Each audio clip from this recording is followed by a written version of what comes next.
नमस्कार।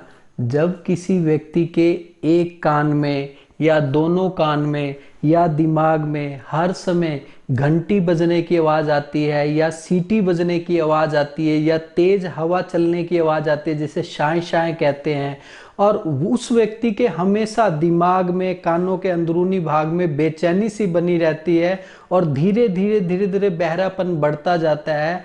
इस बीमारी को टिनिटस वह कर्णनाद के नाम से जाना जाता है। कई लोग हमारे पास आते हैं इस समस्या को लेके। वो पता है क्या होता है, जब उनके कान में आवाजें आने लग जाती है ना, दिमाग में आवाजें आती है, तो हमेशा परेशान से रहते हैं। उसको बंद करने के लिए कई तरीके करते हैं। कोई सिर में एक रस्सी बांधता है या कोई धागा बांधता है या कोई जैसे मफलर टाइप में या कोई भी सूती कपड़ा बांध देता है, या कोई क्या करता है बार बार कान पे ऐसे हाथ से मारता है, जिससे क्या होता है कोई लाभ नहीं होता है। इससे क्या होता है कान के पर्दे फट जाते हैं और नुकसान हो जाता है। इसका कोई फायदा नहीं, क्योंकि ये आवाजें अंदर से आ रही होती है। इसका बाहरी दुनिया से कोई लेना देना, बाहरी स्थान से कोई लेना देना नहीं होता। क्योंकि ऐसे पेशेंट अगर शांत कमरे में भी बैठे रहें तब भी उनको, जहां कुछ आवाज शोर कुछ भी ना हो, मगर उनको फिर भी ये आवाजें अंदर से आकर बेचैन करती रहती हैं। टिनिटस, जिसे हम कान बजना व कर्णनाद के नाम से जानते हैं, ये क्यों होता है ये बताए तो हूँ। जो बाहरी ध्वनि जिसे हम आवाज कहते हैं, उसको सुनने व समझने की जो विशेष प्रकार की कान के अंदरूनी भाग की हड्डियां व नसें व दिमाग का वो भाग होता है जो इसके लिए जिम्मेवार होता है, उसमें अंदरूनी कारण से या बाहरी कारण से कोई समस्या उत्पन्न हो जाती है, जिसके कारण टिनिटस की समस्या होने लग जाती है और धीरे धीरे बहरापन बढ़ता चला जाता है। और सबसे बड़ी बात, ज़्यादातर लोगों को ये बीमारी धीरे धीरे बढ़ती चली जाती है और धीरे धीरे होती है। मगर बहुत पेशेंट ऐसे भी आते हैं जिनको ये बीमारी अचानक होती है और अचानक ही तेज हो जाती है। अब मैं आपको इसके लक्षण बताया तो ज़्यादातर लोगों को कई तरह की आवाज़ें कान के अंदरूनी भाग व दिमाग में से आती हैं। कभी तेज हो जाती है, कभी कम हो जाती है, और किसी को एक जैसी ही बनी रहती है और धीरे धीरे बहरापन बढ़ता चला जाता है। बहुत से ऐसे लोग भी आते हैं जिनको कान में से आवाज़ भी आती है, कान के अंदरूनी हिस्से में झंझनाहट भी होता है और दर्द भी होता है, सिर में भारीपन दर्द रहता है। कई लोगों को तो चक्कर भी आते हैं। कई लोग ऐसे भी आते हैं, कहते हैं जी दिन में तो ये आवाज़ कम होती है मगर रात में ज़्यादा हो जाती है। और कई लोग कहते हैं जी जो रात में कम होती है दिन में ज़्यादा हो जाती है। और कई ऐसे भी लोग आते हैं जो दिन रात हमेशा एक जैसी ही आवाज़ तेज बनी रहती है, जिससे वो अपना काम हमेशा इसी तरफ दिमाग लगा रहता है, अपना काम भी ठीक ढंग से मन लगा के नहीं कर पाते। कई लोगों को तो कान में अंदर से कड़क कड़क की आवाज़ भी आती रहती है, तेज दर्द भी होता रहता है और बहुत परेशान भी रहते हैं। अब मैं आपको इसके कारण बताता हूँ। ज़्यादातर लोगों में क्या पाया जाता है कि इस जगह कफ जमा होता है, जिसे हम साइनस एलर्जी के कारण, या नाक बहती है या नाक बंद रहने के कारण, या मान लीजिए पुराना नज़ला जमता है जो कान के अंदरूनी भाग पे असर डालता है। इसी तरह कई लोगों में क्या देखा जाता है, पेट की गर्मी सीधा दिमाग पे असर करती है, कान के अंदरूनी भाग पे असर करती है, या बुखार जो होता है हमें, तो हम बुखार की दवाई लेते हैं या बुखार की तेज गर्मी हमारे कान के अंदरूनी भागों पे असर करती है, या कई लोगों को पेट में गैस ज़्यादा बनती है, बाई ज़्यादा बनती है जिसे हम बाईबादी बोलते हैं, वो कान के अंदरूनी हिस्सों पे असर डालती है, जिसकी वजह से टिनिटस की समस्या उत्पन्न हो जाती है।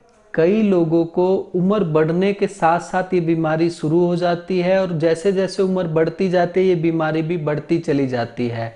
कई लोगों को क्या होता है, ज़्यादा लंबे समय तक कोई पेन किलर खाते हैं या एस्प्रिन का इस्तेमाल सिर दर्द के लिए करते हैं, या मान लीजिए मलेरिया का बुखार ख़त्म करने के लिए ज़्यादा दिनों तक कुनाइन की जो दवाइयाँ आती हैं उसका इस्तेमाल करते हैं, या कई लोग कई बीमारी को ख़त्म करने के लिए एंटीबायोटिक्स का ज़्यादा इस्तेमाल करते हैं और ज़्यादा दिनों तक इस्तेमाल करने से उनके साइड इफ़ेक्ट के कारण कान में टिनिटस की समस्या उत्पन्न हो जाती है।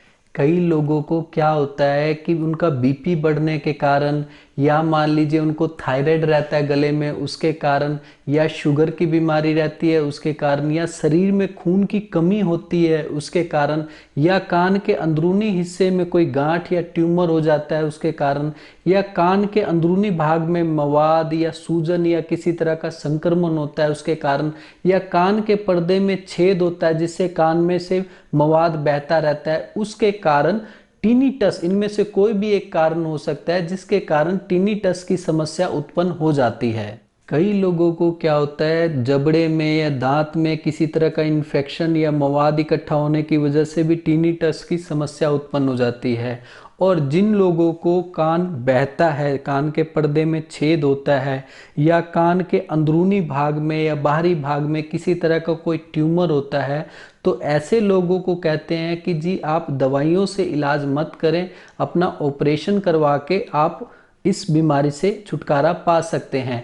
बाकी सभी तरह के जो कारण होते हैं उन सभी तरह के मरीजों को कहा जाता है कि जी आप दवाइयों से ठीक हो जाएंगे, आप अपना दवाई करें और दवाई करके अपना लाभ उठाएं। और कुछ लोगों को थोड़े ही समय में या कुछ लोगों को थोड़ा लंबा समय लगता है, मगर टिनिटस की बीमारी से उनको छुटकारा मिल जाता है, दवाइयों से उनका अच्छा इलाज हो जाता है। इसलिए अपना जो मैं इस वीडियो में आपको उपचार बताऊंगा उसका इस्तेमाल करके आप इस बीमारी से छुटकारा पा सकते हैं। अब मैं आपको घरेलू उपचार बताता हूँ। घरेलू उपचार में छोटी इलायची, तेजपात, तेज पत्ता भी के नाम से भी जानते हैं, और दालचीनी। दालचीनी से मुझे हर बार यही याद आ जाता है, कई लोग ना कमेंट में पूछते हैं जी घर में जो दाल और चीनी होती है वही, नहीं ये जड़ी बूटी होती है। तो ये दालचीनी वो नहीं होती है और एक छाल होती है एक तरह की। तो ये तीनों चीज़ें बराबर मात्रा में लेके इनको पीस के पाउडर बना के 1 से 4 चुटकी लेनी है आपने, और 1 चम्मच शहद में मिला के सुबह शाम खाना खाने के आधे घंटे बाद इस्तेमाल करने से टिनिटस की समस्या बहुत जल्द बिल्कुल ठीक हो जाती है। दूसरा घरेलू उपचार है कान में डालने वाली दवाई। उसमें क्या करना है आपने कि कच्ची अदरक लेनी है आपने 1 से 2 इंच का टुकड़ा, और प्याज का भी टुकड़ा आपने 1 से 2 इंच का लेना है। इन दोनों को पीस के और इसकी जो पिट्ठी बनेगी वो कपड़े में डाल के अच्छे से निचोड़ लें। इस रस को आपने 2 से 3 बूंद कान में डालना है, और कान में डालने से पहले एक चम्मच में डालें, उसे हल्का सा गुनगुना कर लें गैस पे, और जब बिल्कुल नॉर्मल उसे नीचे उतार लें। जब वो बिल्कुल नॉर्मल हो जाए, ठंडा हो जाए, तब किसी ड्रॉपर में डाल के उसकी सहायता से 1 से 2 बूंद कान में डालें। अगर आपको एक कान में समस्या है तो एक कान में डालें, अगर आपको दोनों कान में समस्या है तो दोनों कान में डालें। और इसका सुबह शाम इस्तेमाल करने से कुछ ही समय में आपकी टिनिटस की समस्या, जो कि कान के अंदरूनी भाग या दिमाग में से कई तरह की जो आवाजें आती हैं, वो धीरे धीरे बिल्कुल नष्ट हो जाएंगी। अब मैं आयुर्वेदिक उपचार बताने जा रहा हूँ जिसको करके आप टिनिटस की समस्या को बिल्कुल दूर कर सकते हैं। आयुर्वेदिक उपचार में आ जाता है सबसे पहले अनंत मूल, जिसे हम सरीवा के नाम से भी जानते हैं, काली सरीवा, सफ़ेद सरीवा। तो आपने काली सरीवा लेनी है। इसी तरह दूसरे नंबर पे आ जाता है खरेटी, जिसे बला के नाम से भी जानते हैं। तीसरे नंबर पे आ जाता है गिलोया। चौथे नंबर पे आ जाता है पुनर्वा, जिसे साठी जड़ के नाम से भी जानते हैं। ये आपको कहाँ से मिलेंगी मैं ये बता देता हूँ। जहाँ पे आप रहते हैं ना वहीं आस पास में देसी जड़ी बूटियाँ रखते हैं, उनको कहेंगे तो आसानी से आपको दे देंगे। और इन चारों चीज़ों को बराबर मात्रा में लेना है, 50-50 ग्राम लेके इनको पीस के पाउडर बना के रख लें, और 1 चम्मच पाउडर सुबह, 1 चम्मच पाउडर शाम को खाना खाने के बाद गर्म पानी के साथ इस्तेमाल करने से कुछ ही समय में टिनिटस की समस्या बिल्कुल जड़ से ठीक हो जाती है। अब मैं आपको कान में ऐसी दवाई डालने वाली बता रहा हूँ जिसको इस्तेमाल करके आप टिनिटस की समस्या से बिल्कुल छुटकारा पा सकते हैं। जलकुंभी आपने लेनी है। जलकुंभी उसे बोलते हैं जो रुके हुए पानी में पैदा हो जाती है, उसे जलकुंभी बोलते हैं। जो गांव में लोग रहते हैं उनको बहुत पता होता है कि जलकुंभी क्या है, उनसे आप उनकी मदद लेके आप पता कर सकते हैं, तो ये आपको आसानी से मिल जाएगी। दूसरी औषधि होती है बेलगिरी, सूखी बेलगिरी, यह आपको पंसारी के पास मिल जाएगी। तीसरी औषधि होती है सहजन की जड़। सहजन की जड़ भी आपको आसानी से पंसारी के पास मिल जाएगी। इन तीनों चीजों को लाके बराबर मात्रा में लेना है, 10-10 ग्राम लेके इनको पीस के और चटनी सी बन जाएगी, क्योंकि जलकुंभी तो हरी होती है, बाकी ये दोनों चीजें सूखी मिलेंगी। तो जब तीनों को आप पीसेंगे तो एक चटनी सी बन जाएगी। उस चटनी में आपने क्या करना है कि 120 ml पानी डालना है और उसको पकाना है।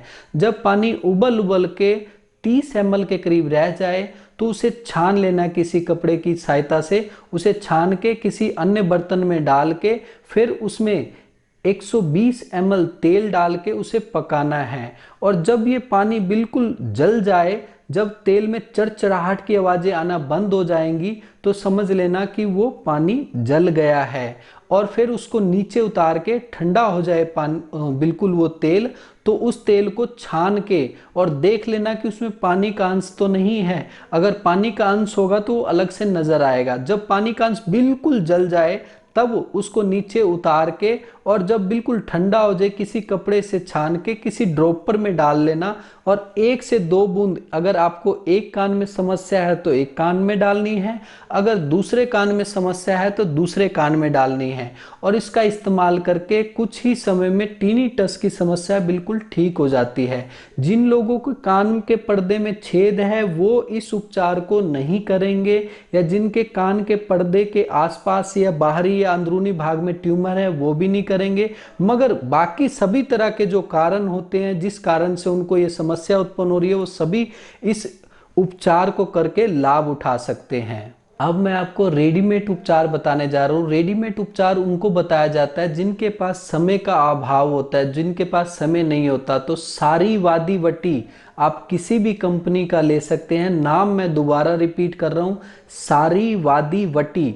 ये आपने 1 से 2 गोली सुबह, 1 से 2 गोली शाम को गर्म पानी के साथ खाना खाने के आधे घंटे बाद इस्तेमाल करनी है। और इसी तरह कान में डालने वाली औषधि का नाम बता देता हूं मैं आपको, बिलव आदि तेल। नाम मैं दोबारा बता रहा हूं, बिलव आदि तेल। ये किसी भी कंपनी का लेके 1 से 2 बूंद, अगर आपके एक कान में दिक्कत है तो वो डाल सकते हैं, अगर दोनों कान में है तो दोनों कान में डाल सकते हैं 1 से 2 बूंद। इसमें ड्रॉपर भी आपको साथ में मिल जाएगा, किसी तरह की कोई परेशानी भी नहीं होगी। और इसको खाने वाली औषधि और डालने वाली औषधि इस बीमारी में बहुत ज़रूरी होती है। और मैं एक बात बताना चाहूँगा आपको, हर वीडियो में, ज़्यादातर वीडियो में मैं आपको 3 उपचार बताता हूँ। इसमें से केवल आपने एक उपचार करना है, तीनों उपचार नहीं करने। जो आपको आसान लगे, जो आपको अच्छा लगे वो करके आप लाभ उठा सकते हैं। मैं इसलिए बता देता हूँ ताकि आपको पता हो कि इतनी दवाइयाँ हैं जिससे हम कोई भी उपचार करके अपने आप को ठीक कर सकते हैं। अब मैं आपको परहेज बताता हूँ, क्योंकि बिना परहेज के कोई दवा असर नहीं करती है। सबसे पहले आपने जहाँ तेज लाउड स्पीकर बज रहा है या डीजे बज रहा है या बैंड बाजा बज रहा है उसके पास आपने खड़े नहीं होना है, या जहाँ बहुत ज़्यादा तेज आवाज़ है किसी मशीन की वहाँ भी खड़ा होना आपके लिए खास तौर पे मना है। मोबाइल में तेज आवाज़ में गाने सुनना मना है, और मोबाइल में लीड लगा के कानों में ईयरफोन लगा के तेज आवाज में गाने सुनना भी खास तौर पे इस बीमारी में मना है। और ज़्यादा टेंशन या तनाव रखना भी इस बीमारी में मना है। ज़्यादा तेज नमक खाना, ज़्यादा तेज मीठा खाना या बाजार का तला फला खाना, ज़्यादा चाय, ज़्यादा कॉफ़ी या चॉकलेट खाना भी खास तौर पे मना है। सभी तरह के नशा, चाहे धूम्रपान हो, चाहे शराब का इस्तेमाल हो या अन्य नशा, इसमें खास तौर पे मना होता है। अब जो आपके लिए फ़ायदेमंद है मैं वो बताता हूँ। सबसे पहले पूरे दिन में 1 घंटा एक्सरसाइज, किसी भी प्रकार का एक्सरसाइज करना आपके लिए फ़ायदेमंद है। 24 घंटे में 7 से 8 घंटे की नींद लेना आपके लिए बहुत ज़्यादा ज़रूरी है। जितना हो सके अपने आप को तनाव मुक्त रखें, और जब आप जाग रहे हैं अपने आप को किसी ना किसी काम में उलझा के रखें। क्योंकि अगर आप शांत अकेले बैठे हैं और कोई काम नहीं है आपके पास तो उस समय ये आवाज़ें ज़्यादा हो जाती हैं। इसलिए अपने आप को जागते हुए अपने आप को किसी ना किसी काम में व्यस्त रखें। और मौसम अनुसार जो हरी साग सब्जियां आती हैं उसका इस्तेमाल ज़्यादा से ज़्यादा करें, और फल फ्रूट का ज़्यादा से ज़्यादा इस्तेमाल करें। हरी साग सब्जियों से बना हुआ सूप हो गया, सलाद हो गया, ज़्यादा से ज़्यादा इस्तेमाल करें। और मौसम के अनुसार जो फल आते हैं उनका रस, जिसे हम जूस कहते हैं, उसका पीना भी आपके लिए बहुत ज़्यादा फायदेमंद है। और दोस्तों लास्ट में मैं आपको इतना ही कहना चाहूँगा कि मेरे बताए गए इन नुस्खों से अगर आपको पूर्ण लाभ मिले तो बहुत अच्छी बात है। अगर आपको पूर्ण लाभ नहीं मिलता तो आप नज़दीकी डॉक्टर से या हमसे संपर्क कर सकते हैं। धन्यवाद।